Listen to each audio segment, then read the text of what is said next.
నమస్తే. సనాతన ధర్మం ఛానల్కి స్వాగతం. మనతో పాటుగా ప్రొఫెసర్ డాక్టర్ ముల్లపూడి సత్యనారాయణమూర్తి గారు ఉన్నారు. ఆయనతో మాట్లాడతాం. గురుగారు నమస్తే. నమస్కారం మా శర్వాణి గారు. గురుగారు, కొన్ని ధర్మ సందేహాలు ఉన్నాయి. జనరల్గా ఈ గరుడ పురాణం అనేది మనం వింటూ ఉంటాం. నాకు కొన్ని ప్రశ్నలు ఏంటంటే, గరుడ పురాణం అనేది విష్ణుమూర్తి గరుత్మంతుడికి బోధించారు, చెప్పారు అని. అంటే ఇది మనిషి పాప పుణ్యాల గురించి బోధించిన గ్రంథంగా చెప్తూ ఉంటారు. అది ఎంతవరకు నిజమంటారు?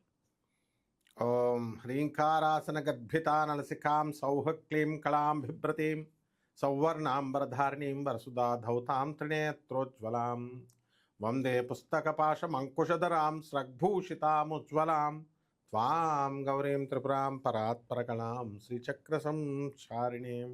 ఓం శ్రీ శర్వాణి దేవతాభ్యో నమః. ఇక్కడ మనకి గరుడ పురాణం అనేటటువంటిది శ్రీ పురాణ అష్టాదశ పురాణాల్లో మనకు ఒక పురాణం. దీన్ని వ్యాసవ్యాసుల వారు రాశారు. ఓకే. తర్వాత రెండవది, ఈ గరుడ పురాణంలో శ్రీ మహావిష్ణువు గరుత్మంతుడికి ఉపదేశిస్తారు. మొత్తం అంతా కూడా ఇదిగో ఇది శ్రీ మహావిష్ణువు గరుత్మంతుడికి ఉపదేశిస్తున్నాడు. ఓకే. దీంట్లో ముఖ్యంగా ఏమిటంటే, ఇది పురాణాలన్నిటిలోకెల్లా అవన్నీ కూడా మిగతా 17 పురాణాలు మనిషి బ్రతికున్నంత వరకు పురాణాలు పనికొచ్చేవన్నీ చెప్పబడి ఉన్నాయి. భాగవత కథలు, శ్రీకృష్ణుడు ఎలా పుట్టాడు, ఎలా పెరిగాడు, అలాగే మహాభారతం, ఇవన్నీ కూడా మనకి ఈ యొక్క రామాయణం, ఈ వేదాలు, శాస్త్రాలు, ఉపనిషత్తులు, ఇవన్నీ మనిషి బ్రతికున్నంత వరకు చనిపోయేంత వరకు డిఫైన్ చేసినాయి. ఎలా నడుచుకోవాలి ధర్మాలని, ఎలా లాభాలు కూడా తెచ్చుకోవచ్చు. దేవుని పూజ చేసి మీరు లాభాలు పొందండి అని, మోక్షం కూడా తెచ్చుకోండి లాస్ట్కి అన్నారు. అయితే గరుడ పురాణం ఏమిటంటే, మనిషి చచ్చిపోయిన తర్వాత నుంచి ప్రారంభం అవుద్ది అనమాట. ఓహో, చనిపోయాక వాళ్ళ పాప పుణ్యాలు ఎలా ఉన్నాయి ఏంటి అనేది గరుడ పురాణంలో ఉంది. ఆ జీవి ఎక్కడికి వెళ్తాడు. ఇప్పుడు శ్రీకృష్ణ పరమాత్మ పుట్టిన దగ్గర నుంచి మనము ఆ నిర్యాణం వరకు, అంతర్ధానం అవడం వరకు భాగవతం చెప్పింది అనుకోండి. ఫర్ ఎగ్జాంపుల్, మనిషి పుట్టాడు, పిండంలో, తల్లి పిండంలోకి వెళ్ళాడు, ఇదంతా ఓకే, మనం తల్లికి తెలుస్తుంది, బయట వాళ్ళకి తెలియదు. పిల్లాడు పుట్టిన తర్వాత భూమి మీద దగ్గర నుంచి చనిపోయేంత వరకు మనం అందరికీ చూడొచ్చు, మనకు తెలుసు. చనిపోయిన తర్వాత అన్నది ఎవరికి తెలియదు. మరి అది రహస్యమా, కొన్ని సీక్రెట్స్ ఉంటాయంటే దేవుడి దగ్గర ఏం సీక్రెట్స్ ఉండవు, అంతా ఓపెన్ బుక్. మనము తెలుసుకోవడానికి ప్రయత్నించాలి. యమధర్మరాజు దగ్గరికి నచికేతుడు అనేటటువంటి వాడు వెళ్తాడు. చిన్న పిల్లాడు నచికేతుడు. ఆ పిల్లాడు వాళ్ళ నాన్న ఏం చేస్తాడంటే హోమం చేస్తూ ఉంటాడు. చేస్తుంటే ఈ చిన్న పిల్లాడు వెళ్ళి, ఋషికుమారుడు కదా నాన్న అని ఏడిపిస్తా ఉంటాడు. నాన్న ఇది ఎలాగా అది ఎలాగా అని అడుగుతుంటే, ఒరేయ్ విసిగించకు నన్ను, నిన్ను యముడికి ఇచ్చేస్తాను అంటాడు. ఏదో సరదాగా. అందుకని మనం తల్లి కానీ తండ్రి కానీ యాక్సిడెంట్ అవగాక నీకు పిల్లలు, అరే నువ్వు లారీ కింద పడి చచ్చిపోతావు అని పిల్లల్ని అంటారు, అనకూడదు. అందుకనే శుభం బ్రూయాత్ అప్రియం న బ్రూయాత్ శుభమే పలకాలి. నేను ఈ మాట విన్నాను. తల్లిదండ్రి నోటి నుంచి దూషించడం, అంటే చెడు మాటలు రాకూడదు, పిల్లల గురించి వాళ్ళు తిట్టడం కానీ చేయకూడదు అని నేను చిన్నప్పుడు విన్నాను. నీ పెళ్ళం నేను వదిలేస్తుందిరా అంటారు చిన్నప్పుడు, సరదాగా అంటారు. కానీ వాళ్ళు పెద్ద అయిన తర్వాత వాళ్ళ జీవితంలో నిజంగానే భార్య వదిలేసి వెళ్ళిపోద్ది. అంటే తల్లి పార్వతీదేవి అవతారం, తండ్రి మహావిష్ణువు శివుడు అవతారం కాబట్టి ఖచ్చితంగా జరిగిపోతాయి. అందువలన పిల్లలు ఎప్పుడు కూడా, అందుకే దేవుడి పేర్లు పెట్టుకుంటాం ఎక్కువ తిట్టకుండా. ఇప్పుడు ఈ నచికేతుడిని యముడికి ఇచ్చేస్తానంటే, ఈ కుర్రాడు ఏం చేస్తాడు, నాన్న నేను యముడి దగ్గరికి వెళ్ళిపోతాను అంటాడు. ఏదో సరదాగా అంటే నిజంగానే యముడి దగ్గరికి వెళ్ళిపోతాడు ఈ కుర్రాడు. విత్ శరీరంతో వెళ్ళిపోతాడు. వెళ్ళిపోతే యమభటులు ఏం చేస్తారు, యముడు టూర్కి వెళ్ళాడు, బయటకు వెళ్ళాడు, 3 days దాకా రాడ్ నాయన ఆయన అని చెప్పేసి అంటే, అక్కడే ఉంటాడు ఈ అబ్బాయి వెళ్లకుండా. ఆ యమధర్మరాజు వచ్చి చలిలో అక్కడే అలాగ ఉండేసరికి ఆ కుర్రాడి మీద జాలి కలిగి, ఒరే నాయన ఎందుకురా నాయన, నీకు 3 వరాల కొరకు 3 రోజులు ఉన్నావు కదా, నీకు ఇచ్చేస్తానంటాడు. అంటే ఈయనేమంటాడు, స్వామి చనిపోయిన తర్వాత జీవుడు ఎక్కడికి వెళ్తున్నాడు, ఇది 3వ వరం కింద అడిగాడు. ఫస్ట్ వరం, మా నాన్నకి నా మీద కోపం వచ్చింది కదా స్వామి, మా నాన్నకి నా మీద కోపం పోవాలి, ఒకటి. 2, నిన్ను యముడు మా నాన్న చేసే హోమం ఫలించాలి. ఇలా ఏవో 2 పర్సనల్గా వాళ్ళ నాన్నకు సంబంధించిన కోరికలు అడిగి, 3వది మాత్రం జీవుడు మరణం గురించి అడుగుతాడు.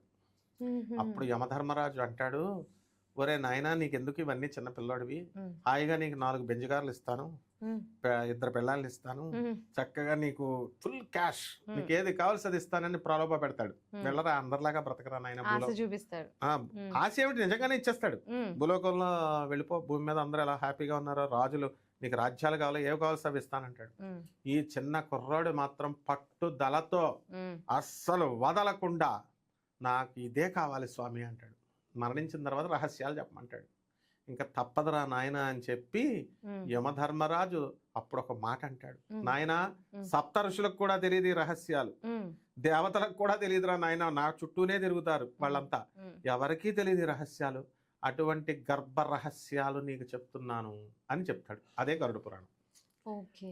అంటే ఉమ్, జీవుడు ఉమ్, ఎక్కడి నుంచి వెళతాడు, జీవుడు చనిపోయిన తర్వాత ఎలా వెళతాడు, ఇదంతా కూడా వర్ణిస్తాడు అనమాట. గరుడ పురాణంలో ఉందంటారు. అన్నీ ఉమ్, గరుడ పురాణంలో మనం జీవుడు చచ్చిపోయిన తర్వాత ఉమ్, మనం ఏం చేస్తాము, ఉమ్, జీవి మనకి 6 ప్రాణాలు ఉంటాయి, 5 ప్రాణాలు మాత్రము మనం ముందు పోతాయి. పంచప్రాణాలు. ఉమ్, పంచప్రాణాలు అంటాం కదా. ఉమ్, పంచప్రాణాలు పోయిన తర్వాత దాన్ని 6వ ప్రాణం ఇంకా మిగిలే ఉంటుంది శ్మశానానికి తీసుకెళ్ళినప్పటికీ. ఉహుం.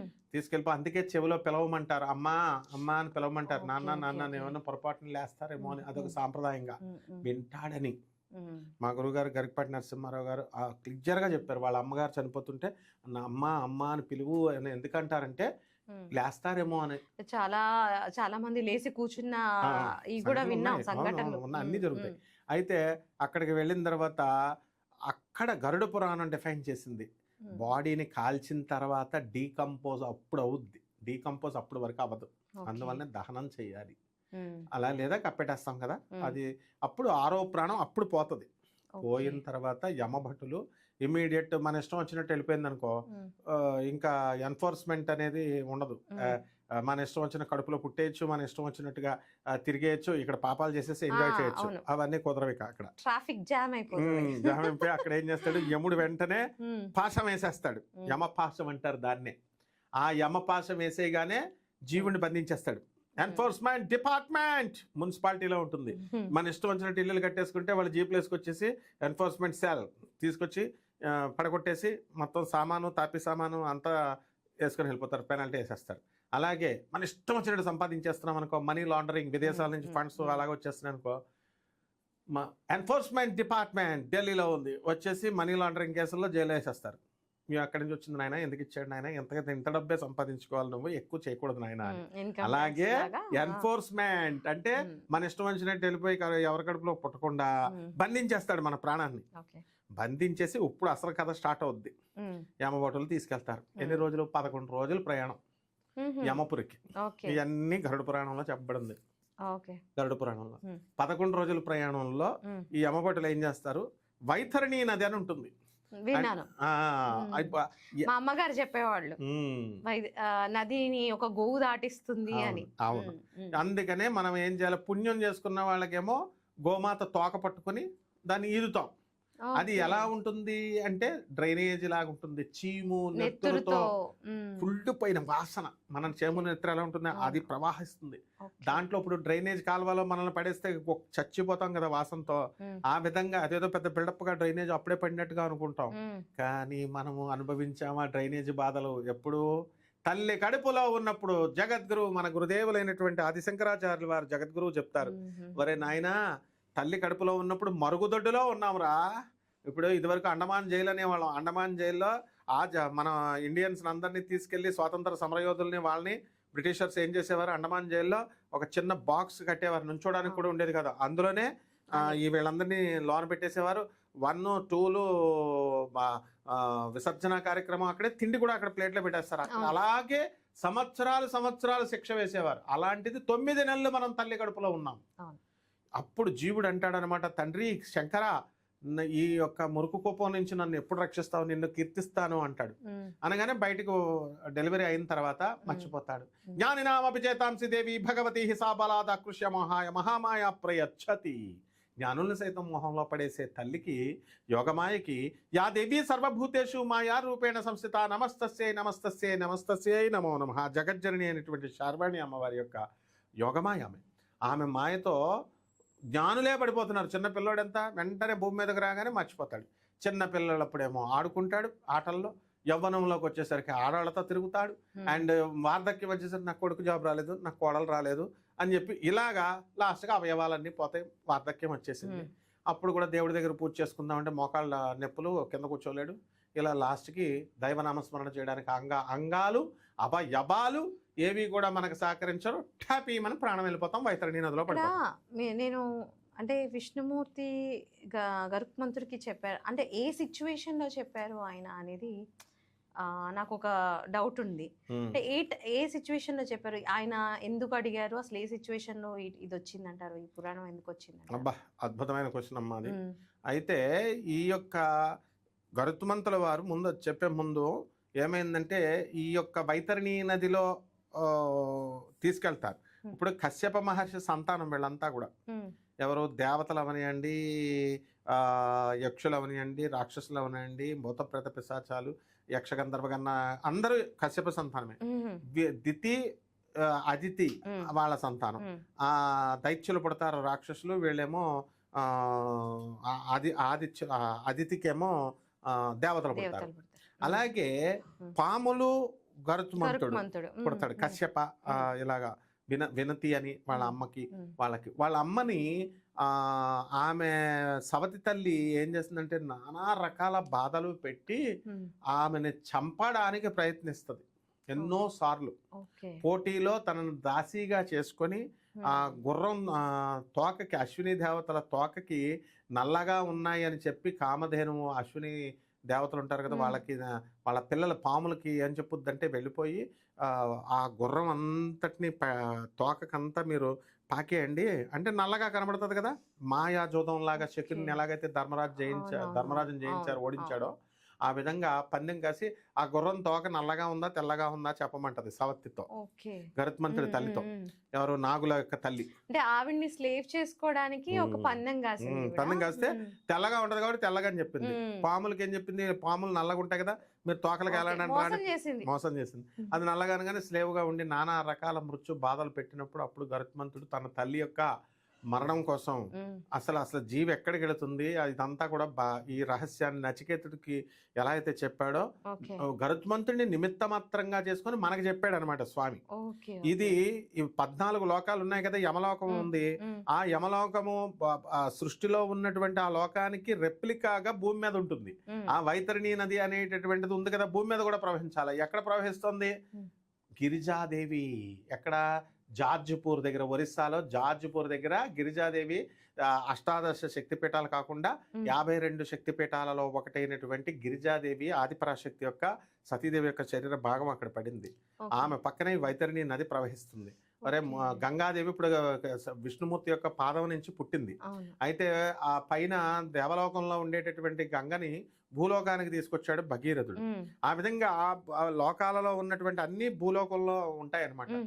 అందువలన ఈ యొక్క వైతరణి నదిని ఈ జీవిని లాక్కెళ్ళిపోతుంది. లాక్కెళ్ళిపోతే ఎక్కడ ఏం చేస్తాం మనం? పిండ ప్రదానం చేస్తాం. 11 రోజులు కాల్ చేసి వచ్చిన తర్వాత కొంచెం మొదటి రోజున పిండం పెడతాం, అది టిఫిన్ కింద.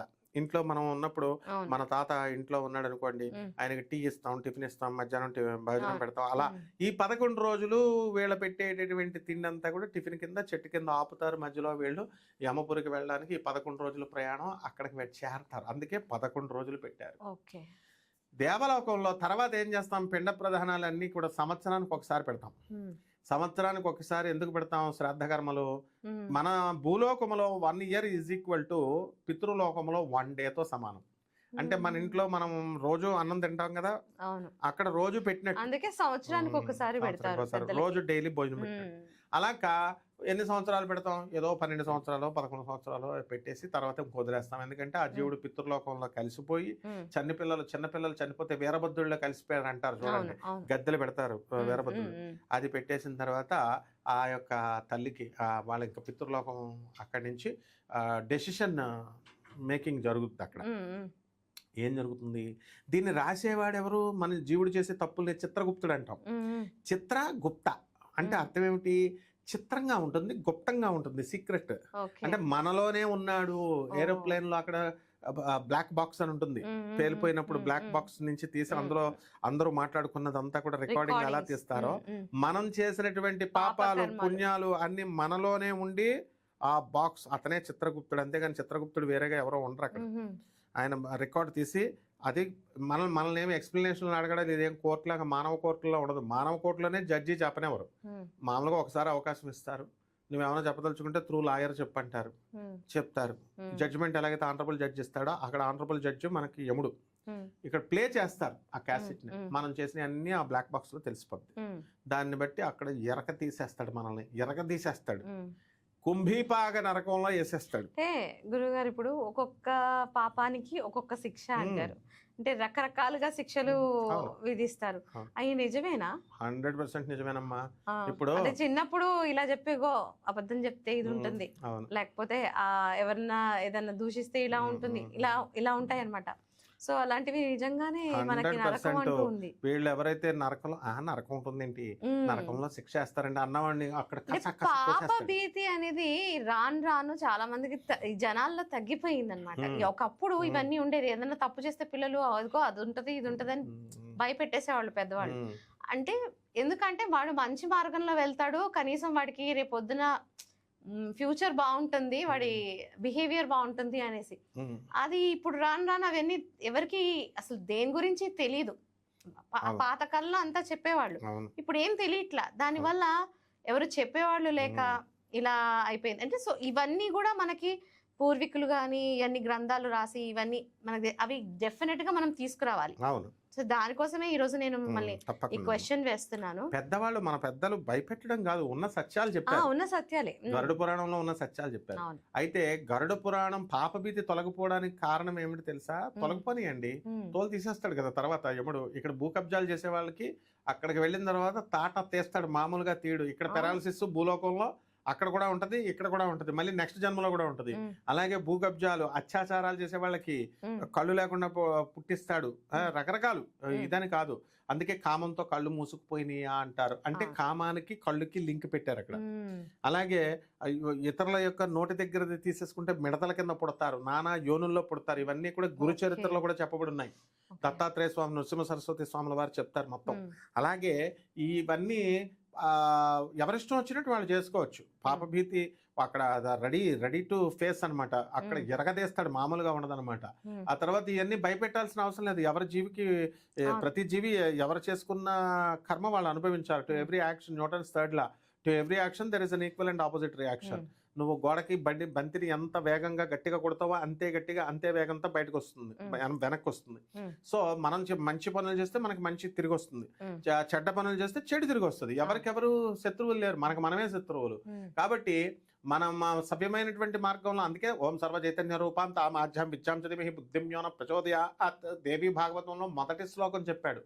సర్వ విద్యలకి ఆది విద్యలకి దేవత అయినటువంటి పార్వతీదేవి శార్వాణి మాత మా బుద్ధుల్ని సరైనటువంటి మార్గాల వైపు ప్రేరేపించుగాక అని అదే గాయత్రి మంత్రం కూడా చెప్తుంది. ఓం భూర్భువస్వ ఓం భువః స్వః తత్ సవితుః వరేణ్యం. ఇలా విడదీస్తే ఓం భూర్భువస్వ తత్సవితుర్వరేణ్యం భర్గో దేవస్య ధీమహి ధియో యో నః ప్రచోదయాత్. ఏ శక్తి అయితే ఈ భూమిని పరిపాలిస్తుందో, సృష్టిస్తుందో, పాలిస్తుందో ఆ యొక్క శక్తి నా బుద్ధుల్ని సరైనటువంటి మార్గాల వైపు ప్రేరేపించుగాక అన్నారు. బుద్ధుల్ని మంచి మార్గం వైపు ప్రేరేపించాలి. బుద్ధి కర్మానుసారిణి అన్నారు. బుద్ధి మన చేతుల్లో ఉండదు, మనం చేసిన కర్మలను బట్టే అది ఉంటుంది. అందువల్లనే పెద్దలు చెప్పింది వినాలి. అయితే గరుడ పురాణాన్ని ఎందుకు దాచేస్తున్నారు, ఇంట్లో పెట్టకూడదు అని చెప్పేసి మూఢనమ్మకాలతో డాగ్మాన్ తీసుకొచ్చేసి ఎందుకు చేసేసారంటే, ఈ యొక్క గరుడ పురాణం అనేటటువంటి దాంట్లో ఈ పాపం చేస్తే ఇది వస్తుంది, లంచం తీసుకుంటే ఇది వస్తుంది అని చెప్పారు కదా. అలా వీడికి భయం వేస్తుంది కదా పుస్తకం చదివితే, అమ్మో మనం ఇప్పుడు లంచం సత్మార్గంలో నడవడం కూడా తప్పని ఈ మధ్య ఇది ఎక్కువైపోయింది. అందువలన వాడు పిల్లలు బతకలేరు, ఇవన్నీ తెలుసుకుంటే బతకలేరు, అందుకని చెప్పేసి గరుడ పురాణం పెట్టకండిరా అని చెప్పేసి అదొకటి తీసేశారు. భగవద్గీతను కూడా అలాగే చేసేసారు. భగవద్గీత చచ్చిపోతే పరిత్రాణాయ సాధూనాం అంటూ ఘంటసాల గారి గొంతుకుతో మాత్రమే మళ్ళీ మామూలుగా పరిత్రాణాయ సాధూనాం అని చదవచ్చు కదా. ముందు మనం ఒక ఎపిసోడ్ చేశారు, కిరణ్ గారు కూడా ఒక ఎపిసోడ్ చేశారు. భగవద్గీత ఎప్పుడు చూసినా మనం ఆ సాడ్ గా వింటమే అలవాటు అయిపోయింది. జనరల్ గా రోజు ఇంట్లో చదివితే చాలా మంచిది అంటారు భగవద్గీత. మంచిదే, చదవాలి, అది విద్యుత్ ధర్మం. అక్కడ చావులకు అప్పుడే ప్లే చేస్తున్నారు. అలాగా ఇది కూడా మా గరుడ పురాణం కూడా ఏం చేస్తున్నారంటే చచ్చిపోయినప్పుడు మాత్రమే తీసి పుస్తకం కొని అప్పుడు చదివేసి మళ్ళీ అది ఇంట్లో పెట్టుకుంటే మళ్ళీ ఒకళ్ళు లేచిపోతారని ఉపకారం లేపి ఇది ఉండకూడదని చెప్పేసి ఇంట్లో పెట్టనివ్వట్లేదు. అయ్యో అసలు ఉండాల్సిందే గరుడ పురాణం ప్రతి మనిషి ఇంట్లో. అవును, అంటే వాళ్ళు చేసిన కర్మలు పాపం చేసింది ఏం కర్మలు వస్తే తెలిస్తే కనీసం అవును. మారడానికి ఛాన్స్ ఉంటుంది. అందువలన ఇవన్నీ కూడా శిక్షలు ఇవన్నీ కూడా ఒక్కొక్క దానికి ఒక్కొక్క శిక్షల కింద వేశారు, అవును. వర్ణించారు. అవన్నీ కూడా మనం డిస్కస్ గురుగారు చేయాలి. మనం ఈ ఎపిసోడ్ వైజ్ గా మనం డెఫినెట్ గా మనం దీన్ని ఫాలో అవుదాము. తప్పకుండా అమ్మా. థ్యాంక్ యూ గురుగారు. థ్యాంక్ యూ అమ్మా. నమస్కారం అమ్మా.